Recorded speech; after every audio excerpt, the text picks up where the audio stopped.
মামামের বাবা আজ বাড়ি ফিরেছে, তাই আমার আজ একটু রান্নার তড়িঘড়ি আছে। আসলে কি জানো তো, রোজ রোজ হোটেল রেস্টুরেন্টের খাবার বাধ্য হয়ে খেতে হয়, তাই ওর আর ভালো লাগে না। কিন্তু কি করবে, চাকরি কাজ ঠেকাতে গিয়ে করতেই হয় মানুষকে অনেক কিছু, না পছন্দ হওয়া সত্ত্বেও। তাই ভাবি যে কদিনের জন্য বাড়িতে আসে তখন যেন আমি ওর পছন্দের, ওর ভালো লাগা সেই খাবারগুলো যেন ওকে একটু করে দিতে পারি। আবার তো ফিরে গিয়ে সেই কাজ আর সেই বাইরেরই থাকা, বাইরের খাওয়া। দেখো, ভালোবাসার মানেই হলো একটু স্যাক্রিফাইস, একটু সেই ভালো লাগার মানুষটার পছন্দ অপছন্দটাকে খেয়াল রাখা। তবেই তো এই ছোট্ট ছোট্ট মুহূর্তগুলো সম্পর্কটাকে আরও গভীর, আরও ভালো, আরও সুন্দর তৈরি করে। তাই তো। তো দেখো, কথা বলতে বলতে রান্নাবান্না তো শেষ হয়ে গেল। আজ করেছি উচ্ছে বেগুন ভাজা, একটু মচমচে করে, কারণ এটাও খেতে খুব ভালোবাসে।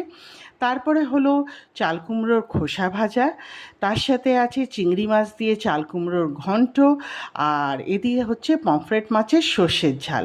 পমফ্রেট মাছটাও সর্ষের ঝালটাই সবথেকে পছন্দ করে। আসলে এই সমস্ত খাবারগুলোই ওর পছন্দের। এটা হলো পটল আলুর চচ্চড়ি। তো এই পাশে যে খাবারগুলো দেখলে, উচ্ছে বেগুন ভাজা, চাল কুমড়ো খোসা ভাজা, চাল কুমড়োর ঘন্ট আর পমফ্রেট মাছ, এটা হলো আমাদের দুপুরের আয়োজন। আর পটল আলু চচ্চড়িটা হলো রাত্রের আমাদের রুটির তরকারি।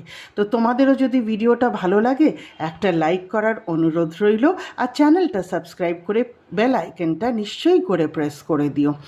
তো যাই হোক, আমরা এবারে সবাই মিলে একসঙ্গে আজ অনেক দিন পরে আবার খেতে বসেছি।